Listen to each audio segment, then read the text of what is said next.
Hey guys, welcome back to my channel. Today's video is going to be on SBAR communication.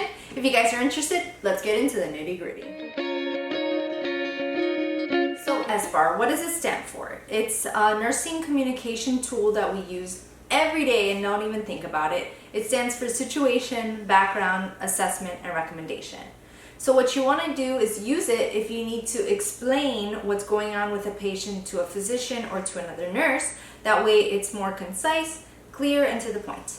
So I'm sure you remember this from nursing school and it sucked, but it's really important and it's a very useful tool to communicate what's going on. So let me give you a scenario. Let's say it's a neonate that is post-op for a tracheoesophageal fistula, and you notice that he's become more lethargic.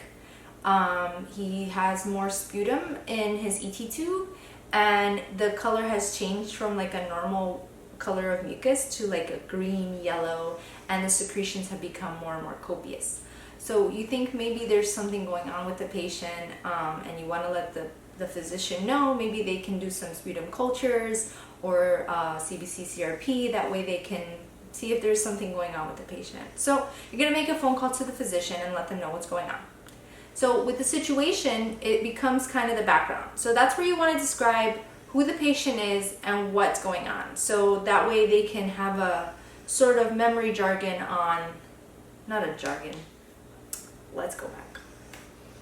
To jar their memory as to who that patient is. Because even though you think there aren't that many patients on the floor, or they should remember because they did this surgery not too long ago, bottom line is they forget.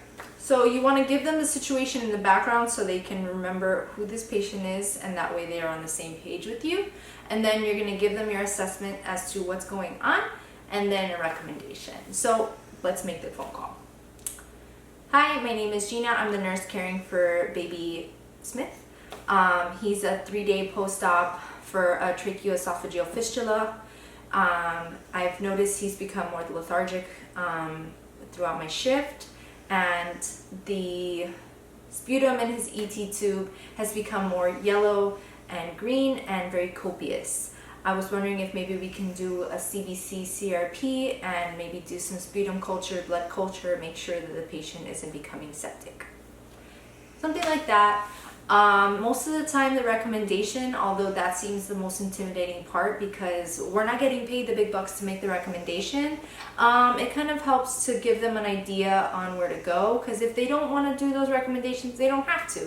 They can say, I don't think that's necessary, maybe we'll just do a sputum culture, something like that. And then just like that, you go and you perform the actions they want you to perform, and that's that. And then make sure that once you're done with that call, that you document what you said to the physician and the recommendations they put, like orders received or whatever. That way, if something were to happen with your patient, at least there's documentation and proof that you let the physician know. I'll give you another scenario in the adult world. Let's say you have a patient that came into the hospital for respiratory issues, and like an elderly woman, let's make her 87. And you notice that she's less alert and oriented, and her level of consciousness has changed. So anytime there's a change in consciousness, you want to make sure that you let the physician know. So you're going to make your call, and you're going to tell them the situation and the background, which is that she's an 87-year-old woman here for respiratory distress and shortness of breath, and she's starting to have changes in her LOC. So let's go with the call. Hi, my name is Gina. I'm a nurse caring for Mrs. Smith in 4007 in West Tower. She's an 87-year-old woman here for respiratory distress and shortness of breath. Her level of consciousness has changed in the last few hours. She's not as alert or oriented as she used to be. She was alert and oriented ×4, and now she's only alert and oriented to name.